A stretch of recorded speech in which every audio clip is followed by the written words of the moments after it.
Good morning. Good morning आप सभी को।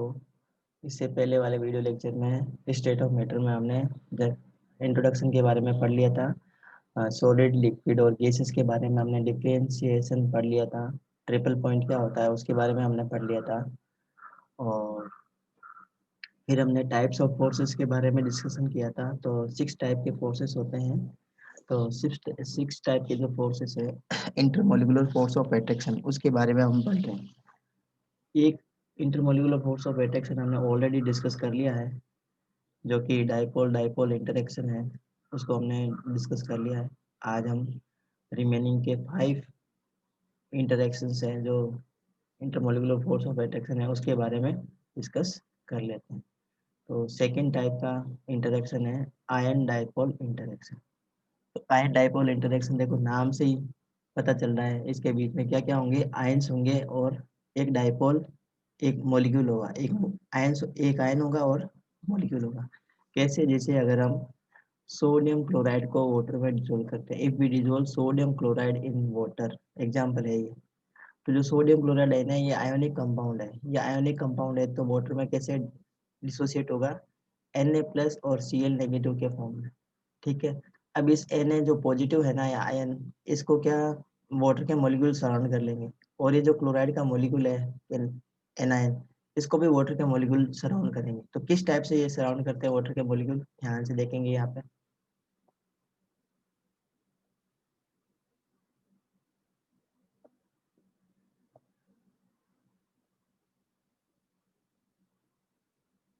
देखो किस टाइप से वाटर के मॉलिक्यूल इसको सराउंड कर रहे हैं, ध्यान से देखो आप सभी लोग।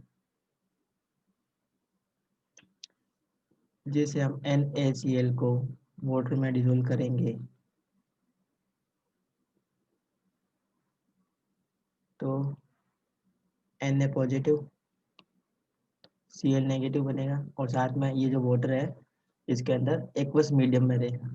अब जो Na है ना बेटा, ये केटायन है।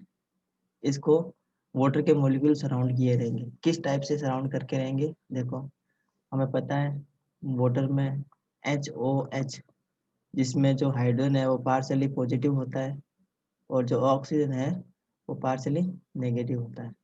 तो ये जो पॉजिटिव है ना आयन, इसको नेगेटिव पोर्शन सराउंड करके रहेगा इस टाइप से। ये ऑक्सीजन इधर रहेगा और यहाँ पे हाइड्रोजन हाइड्रोजन, फिर इधर oxygen hydrogen hydrogen, oxygen hydrogen hydrogen, similarly again oxygen.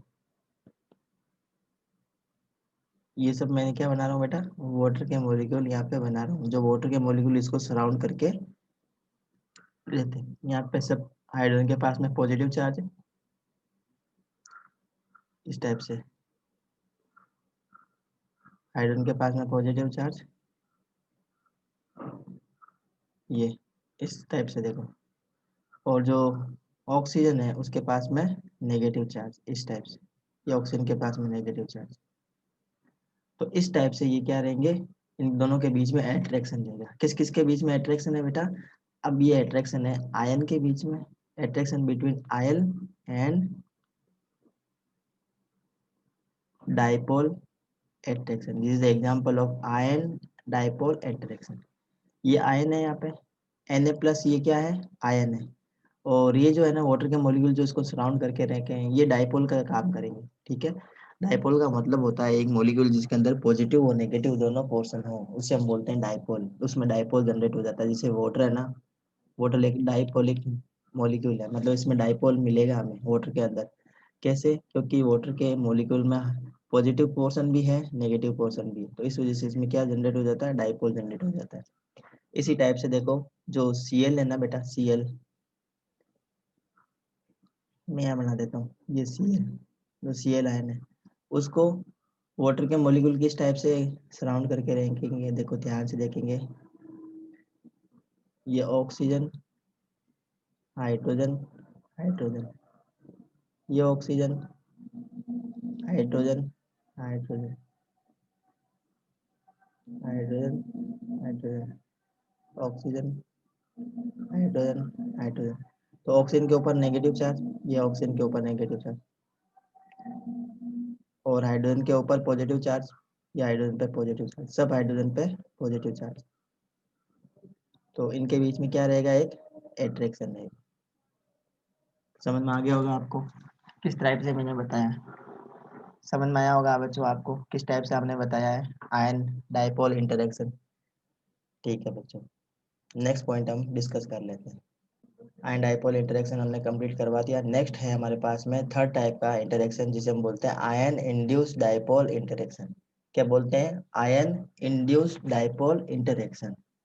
तो क्या क्या होंगे इसमें, आयन होंगे और क्या होगा, मॉलिक्यूल होगा जिसके अंदर डाइपोल इंड्यूस होगा, आयन होंगे। जैसे यहाँ पे एग्जांपल दे रखा है NO3 माइनस का, NO3 माइनस का एग्जांपल दे रखा है, ये आयन है नाइट्रेट, और ये क्या बेटा मॉलिक्यूल है। तो इस मॉलिक्यूल के अंदर क्या जनरेट हो गया है, इसमें डाइपोल जनरेट हो गया है। वैसे देखो ये क्या है, आयोडीन लिखा है, आयोडीन, तो आयोडीन में दो एटम्स होंगे, आयोडीन के दोनों सेम होंगे, दोनों की इलेक्ट्रोनेगेटिविटी भी सेम होगी। जब ये आयोडीन किसी नेगेटिव आयन से सराउंड के पास में आ जाता है, तो इस वजह से, इस आयन की वजह से इसमें क्या हो जाता है, एट्रैक्शन जनरेट हो जाता है, इन दोनों के बीच में एट्रैक्शन होना शुरू हो जाता है। कैसे एट्रैक्शन शुरू होगा, देखो ध्यान से देखेंगे। अब एट्रैक्शन कैसे हो रहा है मैं बता देता हूँ यहाँ पे। तो जैसे अभी मैंने बताया कि ये मोलिक्यूल है नाइट्रेट का NO3 माइनस, और यहाँ पे ये जो मोलिक्यूल है हमारे पास में आयोडीन का, ये आयोडीन का मोलिक्यूल है जिसमें एक आयोडीन ये है, एक आयोडीन ये है। पहले ये न्यूट्रल था, इस टाइप से था आयोडीन, ठीक है। तो इसके पास में आ जाएगा बेटा पार्शियली पॉजिटिव चार्ज, इसके पास में जनरेट हो जाएगा पार्शियली नेगेटिव चार्ज। क्यों हो गया ऐसा, क्योंकि बल्कि एनायन, बल्कि बल्कि एनायन जब इसको अप्रोच करता है, बल्कि एनायन जब इसको अप्रोच करेगा, जो पहले ये न्यूट्रल बेटा, ये न्यूट्रल एटम था, ये न्यूट्रल मॉलिक्यूल था ना, न्यूट्रल मॉलिक्यूल, न्यूट्रल मॉलिक्यूल के अंदर क्या हो जाता है, पार्शियली आयोनिक कैरेक्टर जनरेट हो जाता है। न्यूट्रल मॉलिक्यूल में पार्शियली आयोनिक कैरेक्टर जनरेट हो जाएगा। क्यों, क्योंकि बल्कि एनायन जब इसको अप्रोच करता है तो नेगेटिव चार्ज की, यहाँ पे देखो ये बड़ा बड़ा एनायन है, तो बड़ा एनायन अप्रोच करता है ना, तो इसके अंदर क्या आ जाती है, पोलरिटी जनरेट हो जाती है।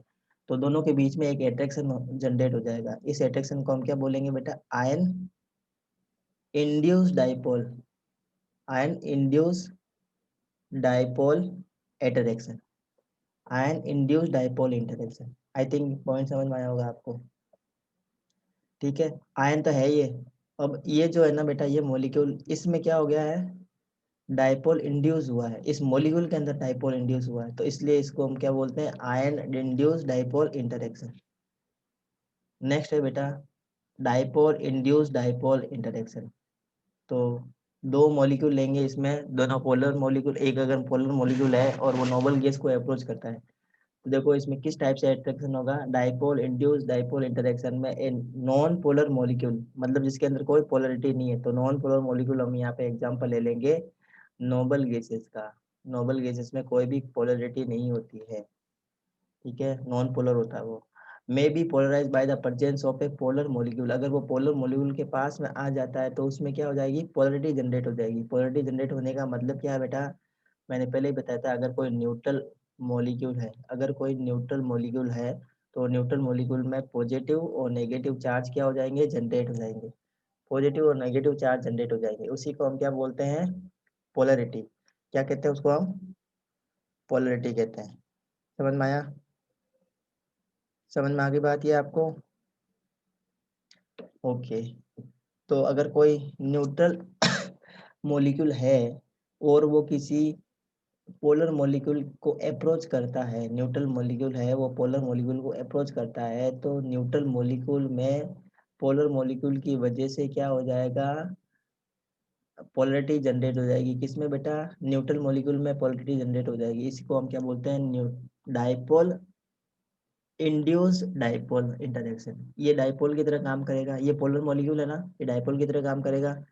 अब ये जो था ना, ये मॉलिक्यूल बेटा, ये पहले कैसा था, न्यूट्रल था, ये हीलियम गैस का है, या सपोज हमने मान लिया नियोन गैस है ये, ठीक है, नियोन गैस नोबल गैस है, नोबल गैस का आइटम है। अब नोबल गैस का एटम है, तो अगर कोई पोलर मॉलिक्यूल इसके पास में आ गया जिसकी पोलरिटी बहुत ज्यादा है, पोलरिटी बहुत ज्यादा कैसे होगी बेटा, अगर ये ए और बी जो जुड़े हैं ना एटम, ए और बी, इनके बीच में इलेक्ट्रोनेगेटिविटी का डिफरेंस ज्यादा हो, क्या हो, इन दोनों के बीच में इलेक्ट्रोनेगेटिविटी का डिफरेंस ज्यादा हो, तो अगर इलेक्ट्रोनेगेटिविटी का डिफरेंस ज्यादा होगा तो इनमें क्या हो जाएगी, पोलरिटी जनरेट हो जाएगी, क्या हो जाएगी, इसमें पोलरिटी जनरेट हो जाएगी।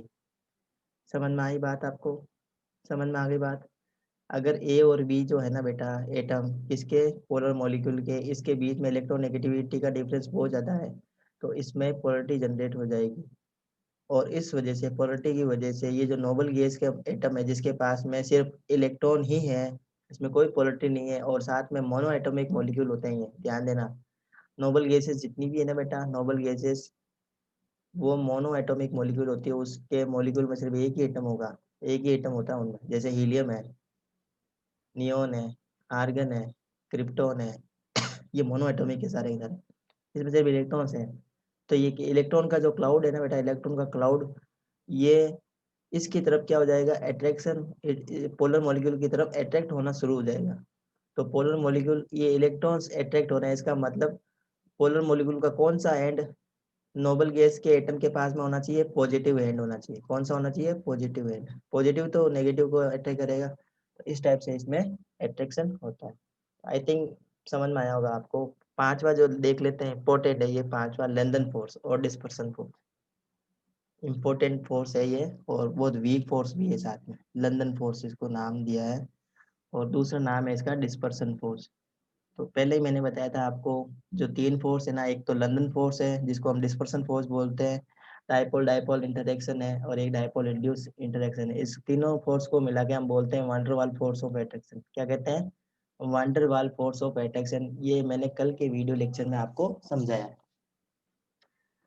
तो अब ये देखो, लंदन फोर्स या डिस्पर्सन फोर्स कैसे जनरेट होता है, ये जनरेट होता है बेटा, दो नॉन पोलर मॉलिक्यूल पास पास में आ जाए, if two non polar molecule approach each other, एक दूसरे को अप्रोच करते हैं। कौन कौन से मॉलिक्यूल बेटा, नॉन पोलर मॉलिक्यूल, जिसमें किसी भी टाइप की कोई पोलरिटी नहीं है, उसको हम बोलते हैं नॉन पोलर मॉलिक्यूल। जैसे यहाँ पे एग्जांपल लिया है नोबल गैस का, नोबल गैस में हमने लिया एग्जांपल हीलियम का। किसका एग्जांपल लिया हमने, हीलियम का एग्जांपल लिया है। हीलियम का एग्जांपल है, एक हीलियम का ये एटम, दूसरा हीलियम का एटम। अब ये दोनों पास पास में आएंगे तो क्या होगा, दोनों का जो इलेक्ट्रॉन क्लाउड है ना, इलेक्ट्रॉन क्लाउड एक दूसरे को अट्रैक्ट करेगा, दोनों का इलेक्ट्रॉन क्लाउड एक दूसरे को अट्रैक्ट करेगा। तो किस टाइप से अट्रैक्ट करेगा, ध्यान से देखेंगे। एक जो हीलियम का है ना बेटा, एक हीलियम का इलेक्ट्रॉन क्लाउड थोड़ा सा क्या हो जाएगा, चेंज हो जाएगा, इस शेप में हो जाएगा। मतलब जो ये इलेक्ट्रॉन क्लाउड है, जहाँ पे ये जो बिंदी बिंदी दिख रही है ना, ये सपोज ये मान लो इलेक्ट्रॉन है इसके। अब ये दूसरा हीलियम का एटम है, इसके पास में भी ये इलेक्ट्रॉन्स है, ये न्यूक्लियस है। अब क्या होंगे, इसके जो इलेक्ट्रॉन्स है ना, इस हीलियम के इलेक्ट्रॉन्स वो इस हीलियम की तरफ आएंगे, इस हीलियम की तरफ मूव करेंगे। तो इस टाइप से देखो, ये इधर पॉजिटिव इधर रह गया, और नेगेटिव चार्ज इधर आ गया। ठीक है, अब जो दूसरा जो मॉलिक्यूल होगा ना बेटा, दूसरा मॉलिक्यूल उसमें भी सेम टू सेम ऐसी की ऐसी पोलरिटी जनरेट हो जाएगी। कैसे, इसका जो इलेक्ट्रॉन क्लाउड है ना, वो ऑपोजिट डायरेक्शन में चला जाएगा। जैसे इसका जो इलेक्ट्रॉन क्लाउड है वो इस डायरेक्शन में मूव है ना, तो इसका इलेक्ट्रॉन का जो क्लाउड है वो भी इसी डायरेक्शन में क्या हो जाएगा, वो क्या हो जाएगा, इसके ऑपोजिट डायरेक्शन में फ्लो होगा। इसके ऑपोजिट डायरेक्शन मतलब जैसे इसमें लेफ्ट टू राइट आया, तो इसमें राइट टू लेफ्ट आएगा। तो यहाँ पे इसका क्या हो जाएगा, यहाँ पे तो ये पॉजिटिव चार्ज की तरह काम करेगा, और ये नेगेटिव चार्ज की तरह काम करेगा, और इस टाइप से इसमें क्या हो जाएगी, पोलरिटी जनरेट हो जाएगी, और एक दूसरे को क्या करेंगे, अट्रैक्ट करेंगे। तो फोर्स ऑफ अट्रैक्शन मिलेगा दोनों के बीच में। तो इसके फोर्स ऑफ अट्रैक्शन हमको क्या बोलते हैं बच्चों, लंदन फोर्स ऑफ अट्रैक्शन। बहुत सिंपल है, देखो कुछ भी नहीं है इसमें। ये हीलियम का जो मॉलिक्यूल था ना, और ये दो हीलियम गैस के मॉलिक्यूल है, दोनों जब आपस में पास पास में आते हैं, तो एक मॉलिक्यूल के अंदर प्लस माइनस जनरेट हो जाता है, तो दूसरे मॉलिक्यूल के अंदर उसके ऑपोजिट वे में क्या हो जाता है, चार्ज जनरेट हो जाता है। मैं यहाँ पे बता देता हूँ आपको वापस ड्रॉ करके, लंदन फोर्स के बारे में, इसको हम डिस्पर्सन फोर्स बोलते हैं। लंदन फोर्स और डिस्पर्सन फोर्स। ये देखो एक हीलियम का मॉलिक्यूल,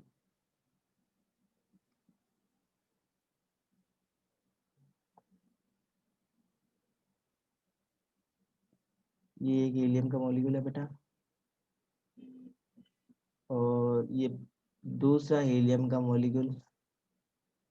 मतलब इसमें तो एटम ही होता है, मॉलिक्यूल नहीं होता, नहीं है इसमें।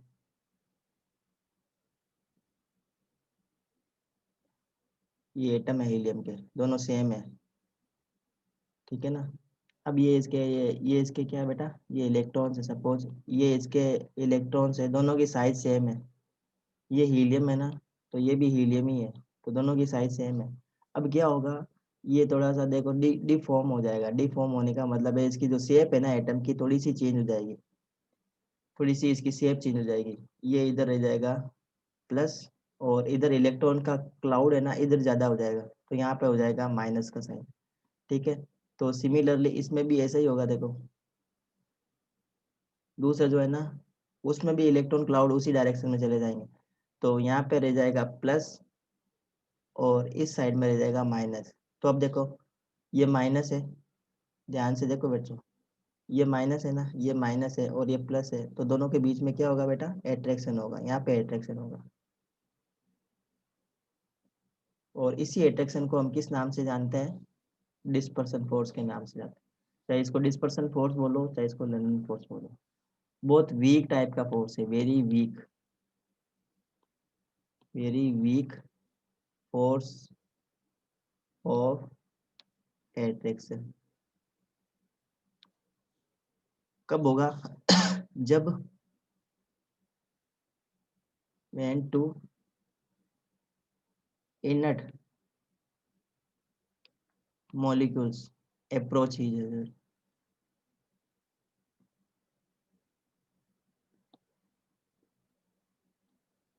when two inert molecules approach each other, then a force of attraction will generate in between both the molecule, and that type of force is called London force or dispersion force, and it is very weak force, and it was given by first the scientist London। तो उन्होंने दिया था, तो उसके नाम पे इस force का नाम पड़ गया लंदन फोर्स ऑफ एट्रैक्शन। तो समझ में आया होगा आपको लंदन फोर्स क्या होता है। तो ये नेक्स्ट पॉइंट हम देख लेते हैं बच्चों।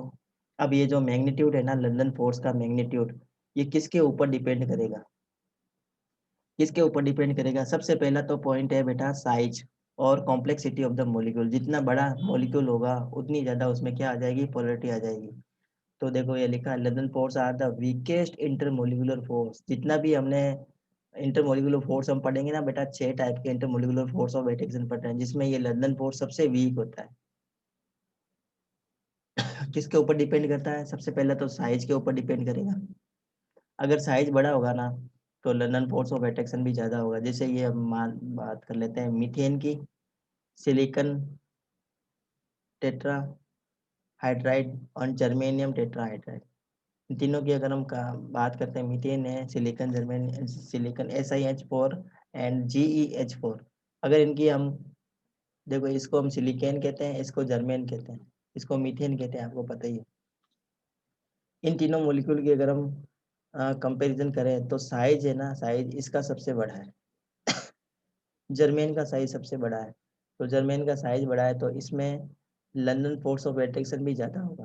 फोर्स का जो मैग्नीट्यूड है ना, ये जर्मेन में सबसे ज़्यादा होगा।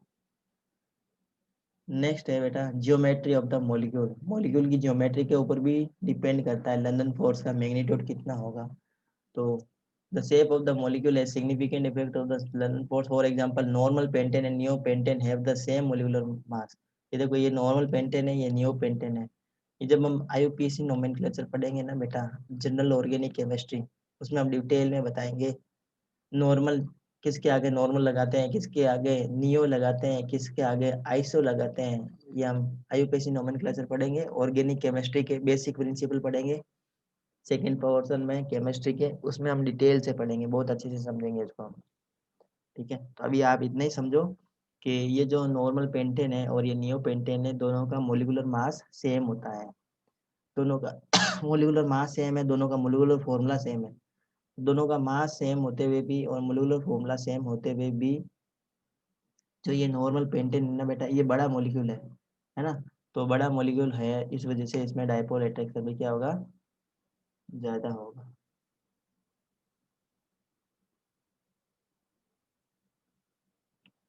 हाँ, अब हम पढ़ लेते हैं 6 टाइप के फोर्स हमने कंप्लीट कर लिए। अब हम पढ़ लेते हैं intermolecular forces versus thermal energy. Very very important point, very very important point, intermolecular forces versus thermal energy. Yes, so now we are going to discuss intermolecular forces versus thermal energy। क्या point है ये, और क्या किस type से intermolecular force और thermal energy एक दूसरे पर डिपेंडेंट है। देखो ध्यान से देखेंगे। हमें पता है बच्चों, मैटर की 3 स्टेट होती है, सॉलिड, लिक्विड एंड गैस। पता है आपको। मैं एक यहाँ पे स्लाइड बना आपको एक नए पेज पे समझा देता हूँ अच्छे से, तो ध्यान देंगे। तो हमारा पॉइंट है बच्चों, इंटरमोलिकुलर फोर्स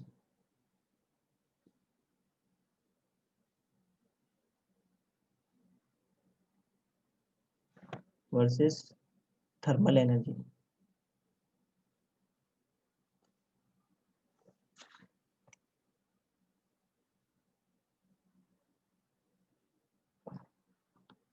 देखो इंटरमोलिकुलर फोर्स और थर्मल एनर्जी में क्या रिलेशन है, ये हमें देखना है इस पॉइंट के अंदर। तो हमें पता है state of matter, there are 3 state of matter, you know very well, solid, liquid and gas, है ना।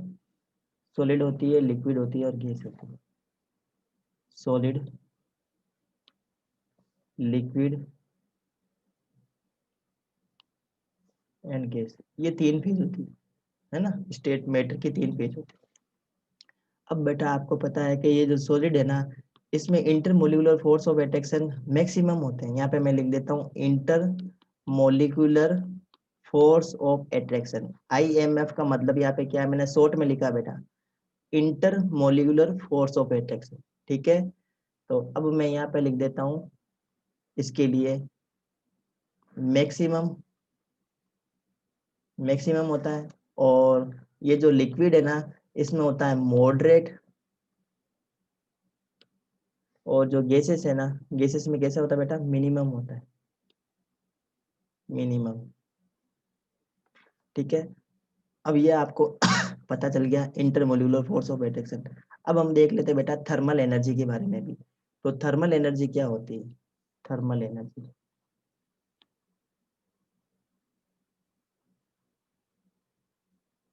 अब ध्यान से देखेंगे। चाहे वो सॉलिड हो, चाहे वो सॉलिड हो, चाहे वो गैस हो, चाहे वो लिक्विड हो। जैसे ये है सॉलिड, जिसके अंदर जो पार्टिकल्स है ना, पार्टिकल्स के बीच की जो डिस्टेंस है वो बहुत कम है, बहुत ज़्यादा कॉम्पैक्ट होते हैं ये मॉलिक्यूल्स। अब ये बहुत ज़्यादा कॉम्पैक्ट मॉलिक्यूल है, तो इनके बीच में जो पार्टिकल्स और पार्टिकल्स के बीच की जो डिस्टेंस है वो भी बहुत कम होती है, बहुत कम डिस्टेंस होती है। अब डिस्टेंस बहुत कम है, इसका मतलब इसमें क्या है, इंटरमोलिकुलर फोर्स ऑफ अट्रैक्शन ज़्यादा है। किसमें बेटा, सॉलिड में जाता है। अब इसमें जब फोर्स ऑफ अट्रैक्शन ज़्यादा है, तो इसमें जो थर्मल एनर्जी है ना बेटा, थर्मल एनर्जी, थर्मल एनर्जी का मतलब होता है energy process by the molecule of the matter. Thermal energy means, thermal energy का मतलब होता है energy, energy process by the molecules, energy process by the molecules of the matter, उसको हम क्या बोलते हैं बेटा, थर्मल एनर्जी कहते हैं। मतलब चाहे वो सॉलिड हो, चाहे वो लिक्विड हो, चाहे वो गैस हो, तीनों मैटर के जो पार्टिकल्स है ना, उसके पास में कुछ ना कुछ अमाउंट में थर्मल एनर्जी होती है। इसमें भी होगी थर्मल एनर्जी, इसमें भी होगी थर्मल एनर्जी, और गैसेस के पार्टिकल में भी होगी थर्मल एनर्जी। अब बेटा ये इंटरमोलिकुलर फोर्स ऑफ अट्रैक्शन और थर्मल एनर्जी दोनों एक दूसरे की क्या होती है, इनवर्सली प्रोपोर्शनल होती है। क्या होती है, इनवर्सली प्रोपोर्शनल होती है। मतलब कहने का मतलब ये है, अगर किसी स्टेट में, किसी भी स्टेट में, जैसे मैं बताता हूँ सॉलिड की बात करता हूँ, तो सॉलिड में intermolecular force of attraction maximum होते हैं, तो उनके पार्टिकल की जो थर्मल एनर्जी है ना बेटा, थर्मल एनर्जी वो क्या होगी, लीस्ट होगी, सबसे कम होगी। तो इसकी जो थर्मल एनर्जी है ना, ये क्या होती है बेटा, लीस्ट होती है, सबसे कम होती है। अब ये लिक्विड है तो इसमें लीस्ट है, तो इसमें मॉडरेट ही होती है, सेम होती है इसमें मॉडरेट। अब यहाँ पे गैसेस में हमने लिखा है कि इंटरमोलिकुलर फोर्स ऑफ अट्रैक्शन बहुत कम होते हैं, मतलब पार्टिकल्स, जो गैस के जो पार्टिकल्स है ना बेटा, वो बहुत दूर दूर दूर होते हैं, दूर दूर होते हैं, एक इधर है, एक इधर है, एक इधर है, एक इधर है, एक इधर है। तो ये है ना बेटा, ये आराम से रेंडमली क्या कर सकते हैं, जिग जैग मोशन कर सकते हैं। These particles are free to move anywhere in the volume, इसके पर्टिकुलर वॉल्यूम में ये पार्टिकल्स, गैसेस के पार्टिकल फ्री है, किधर भी जाने के लिए फ्री है। अब कोई भी पार्टिकल मूव करता है तो कैसे मूव करेगा, जब उसके पास में एनर्जी होगी तभी तो वो मूव करेगा, है ना। पार्टिकल्स के पास में अगर एनर्जी होगी तभी तो वो मूवमेंट करेगा। तो जो गैसेस के पार्टिकल होते हैं बेटा, उसके पास में थर्मल एनर्जी क्या होती है, मैक्सिमम होती है। थर्मल एनर्जी क्या होती है, मैक्सिमम होती है। ये कंसेप्ट समझ में आ गया आपको, ये समझ में आ गया क्या बेटा, ये समझ में आ गया तो ये जो कंसेप्ट है ना, ये वाला, ये पॉइंट, ये भी समझ में आ जाएगा। Intermolecular forces versus thermal energy आपको समझ में आ गया, समझ लो।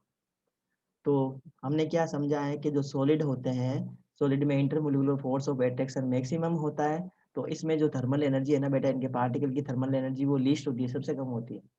लिक्विड में intermolecular force of attraction moderate होते हैं, मतलब intermolecular force of attraction in the particles of liquid are lesser than that of solid but greater than that of gas. Intermolecular force of attraction in liquid solid के comparison में तो कम होते हैं intermolecular force of attraction, लेकिन gases के comparison में क्या होते हैं, ज्यादा होते हैं। तो इनमें हम क्या बोलेंगे, मॉडरेट होते हैं। Intermolecular force of attraction moderate है, तो थर्मल एनर्जी भी कैसी होती है इसकी, मॉडरेट होती है। अब गैसेस के अंदर intermolecular force of attraction minimum होते हैं, लीस्ट होती है, सबसे कम होता है इंटरमोलिकुलर फोर्स ऑफ अट्रैक्शन। तो थर्मल एनर्जी क्या होती है बेटा, मैक्सिमम होती है।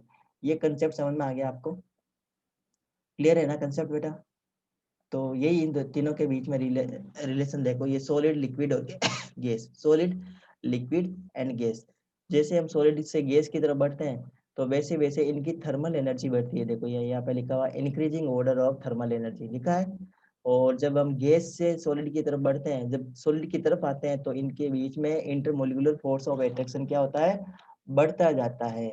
ये कंसेप्ट समझ में आया आपको, इतना समझ में आ गया आपको, ठीक है।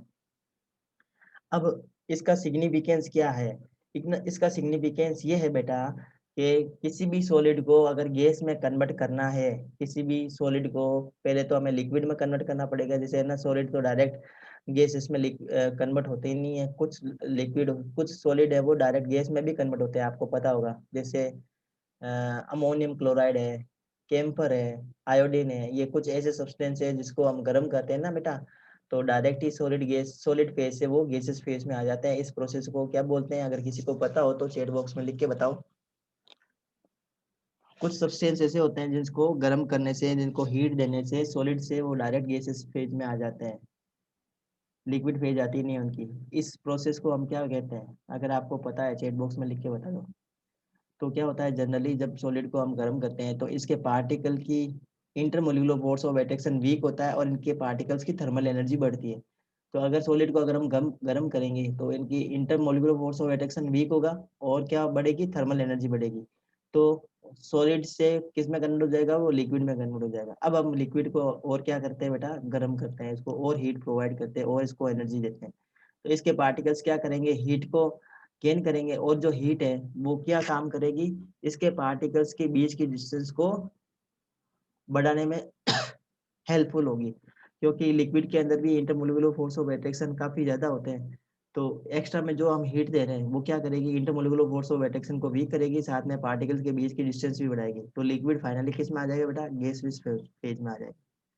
तो ये कहानी है पूरी, तो ये समझ में आ गया होगा आपको। तो ये लिखा बेटा, ए solid has rigid because the thermal motion is too weak to overcome the strong intermolecular force of attraction. तो जो सॉलिड होते हैं वो रिजिड होते हैं, रीजन क्या है कि इसकी थर्मल एनर्जी बहुत कम होती है, इनके पार्टिकल्स के पास में एनर्जी बहुत कम होती है, इसलिए ये मूव करते नहीं है, और मूव नहीं करते इसका मतलब इसके बीच में इंटरमोलिकुलर फोर्स ऑफ अट्रैक्शन बहुत ज्यादा होते हैं। इसकी अपोजिट कहानी किसकी है? गैसेस की है ना। ए सॉलिड मेल्ट ऑन हीटिंग, जब सॉलिड को हीट करते हैं तो ये मेल्ट होना स्टार्ट हो जाता है, इसका मतलब इनकी थर्मल एनर्जी बढ़ती है। In both liquid and solid the molecules exist together. Both of them are condensed state of the matter having sufficiently strong intermolecular force of attraction. किसमें बेटा? लिक्विड की बात कर रहे हैं। Hence they exist very low compressibility, मतलब जो solid होते हैं उनमें कंप्रेसिबिलिटी बहुत कम होती है। On the gases, on the other hand gases में क्या होता है? लार्ज एम्प्टी स्पेस होता है, मतलब पार्टिकल्स के बीच की जो डिस्टेंस है ना वो बहुत ज्यादा होती है। ये डिस्टेंस ज्यादा है, इसका मतलब intermolecular force of attraction weak है, थर्मल एनर्जी ज्यादा है, तो दे आर हाई कंप्रेसिबिलिटी। अब हम पढ़ लेते हैं types of bonding and melting and boiling point. तो मेल्टिंग और बॉइलिंग पॉइंट के बारे में भी हम डिस्कस कर लेते हैं।